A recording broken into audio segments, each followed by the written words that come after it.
নমস্কার বন্ধুরা, আমার রান্নাঘরে আরও একটি নতুন ভিডিও দেখার আমন্ত্রণ রইল। আজকে তৈরি করব বাসি রুটি দিয়ে পাপড়ি চাট। বাসি রুটি দিয়ে এত সুন্দর যে একটা রেসিপি তৈরি হয়, আপনারা না দেখলে বিশ্বাসই করবেন না। তাহলে চলুন রেসিপিটি দেখে নিন। আমি এখানে দুটো বাসি রুটি নিয়েছি। আপনারা নতুন রুটি নিলেও হবে, তবে বাসি রুটি নিলে রুটিটা অনেকটা ড্রাই হয়ে থাকে। এই রেসিপিটা বানাতে বেশি সুবিধা হবে।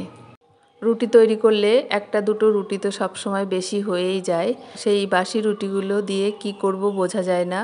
এইভাবে সুন্দর একটি খাবার তৈরি করে নিতে পারেন। এই রুটি দুটো এবার 4 ভাগে ভাগ করে নিচ্ছি।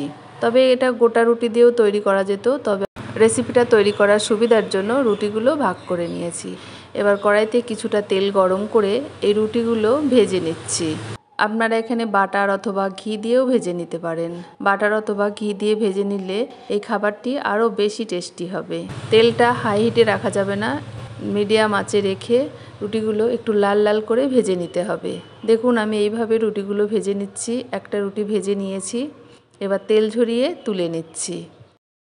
একইভাবে বাকি সবগুলো রুটি এইভাবে লাল লাল করে মুচমুচে করে ভেজে নেব। দেখুন সবগুলো রুটি আমি ভেজে নিয়েছি, এইভাবে ভেজে নিয়েছি। এটা সরিয়ে রাখছি।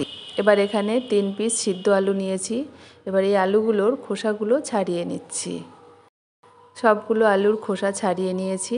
এবার একটা ছুরি দিয়ে ছোট ছোট পিস করে কেটে নিচ্ছি। আলুগুলো একটু ছোট ছোট পিস করে কেটে নিলে রেসিপিটা তৈরি করতে বেশি ভালো হবে। আলুগুলো সব ছোট ছোট পিস করে নিয়েছি। এবার এর মধ্যে দিয়ে দিচ্ছি স্বাদ মতো লবণ, একটু ভাজা মশলা, জিরে, ধনে, শুকনো লঙ্কা শুকনো কড়াইতে ভেজে গুঁড়ো করে নিয়েছি, একটু বিট নুন, গোলমরিচ গুঁড়ো, একটু টমেটো সস। এবার এই মশলাগুলো আলুর সঙ্গে ভালো করে মেখে নিচ্ছি। আর নিয়েছি এখানে একটা শসা, একটা টমেটো, একটা পেঁয়াজ আর 3-4টে কাঁচা লঙ্কা এইরকমভাবে ছোট ছোট করে কেটে নিয়েছি। এবার এর মধ্যে একটু বিট নুন দিয়ে এগুলো মেখে নিচ্ছি। এবার এটা সরিয়ে রাখছি। এবার একটা বাটি নিয়েছি, বাটির মধ্যে দিয়ে দিচ্ছি 2 চামচ মতো টক দই। টক দইটা ভালো করে ফেটিয়ে নিচ্ছি। দেখুন ফেটিয়ে নিয়েছি, এটা সরিয়ে রাখছি। দেখুন রুটিগুলো ঠান্ডা হয়ে গেছে। এবার এইভাবে ছোট ছোট পিস করে ভেঙে নিচ্ছি। সবগুলো রুটি ভেঙে নিয়েছি। এবার যে আলুটা মেখে রেখেছি সেই আলুটা এই রুটির ওপরে ছড়িয়ে দিচ্ছি। এই রেসিপিটা আপনারা বাড়িতে একদিন বানিয়ে খেয়ে দেখুন, অসম্ভব ভালো হয় খেতে। বাড়ির সকলেই খুব পছন্দ করবে। আলু মাখাটা ছড়িয়ে দিয়েছি। এবার টমেটো, শসা, লঙ্কা যে মাখাটা রেখেছি সেটা ছড়িয়ে দিচ্ছি। এবার যে দইটা ফেটিয়ে রাখলাম সেই দইটা এর ওপরে দিয়ে দিচ্ছি। বেশ চারপাশে ছড়িয়ে দিতে হবে। দেখুন এইভাবে দিয়ে দিচ্ছি। দইটা দেওয়া হয়ে গেছে। এবার দিয়ে দিচ্ছি তেঁতুলের চাটনি। তেঁতুলের চাটনিটা আমি বাড়িতেই তৈরি করেছি। তেঁতুলের চাটনি, এটা দই ফুচকা বা পাপড়ি চাট এগুলোর সঙ্গে এই চাটনিটা খেতে ভীষণ ভালো লাগে। তেঁতুলের চাটনিটা একটু বেশি দিলে খেতে বেশি ভালো লাগবে। দেখুন দিয়ে দিয়েছি। আর দিয়ে দিচ্ছি কিছুটা চানাচুর।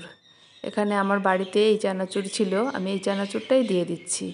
আপনারা বাড়িতে ভুজিয়া চানাচুর থাকলে এর ওপরে ভুজিয়া চানাচুর দিলে খেতে বেশি ভালো লাগে, তবে আমি এই চানাচুরটাই দিয়ে দিচ্ছি। দেখুন তৈরি হয়ে গেছে বাসি রুটির পাপড়ি চাট। দেখুন কতটা সুন্দর হয়েছে।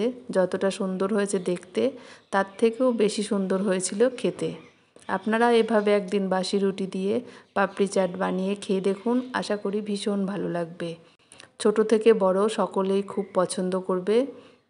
এই রকম সহজ সহজ নিত্য নতুন রেসিপি আমার চ্যানেলে আরও অনেক আপলোড করা আছে, ইচ্ছে হলে ঘুরে দেখে নিতে পারেন। আর যদি রেসিপিগুলো ভালো লাগে তাহলে একটা লাইক দিয়ে সাথে থাকবেন। আজকের এই সহজ পদ্ধতিতে বাসি রুটি দিয়ে পাপড়ি চাট রেসিপিটি আপনাদের কেমন লাগলো অবশ্যই কমেন্ট করে জানাবেন। আর আমার পেজে বা চ্যানেলে নতুন হয়ে থাকলে পেজটিকে ফলো, চ্যানেলটিকে সাবস্ক্রাইব করে নেওয়ার অনুরোধ রইল। আজ এ পর্যন্তই, আবার দেখা হবে অন্য কোনো রেসিপির সাথে।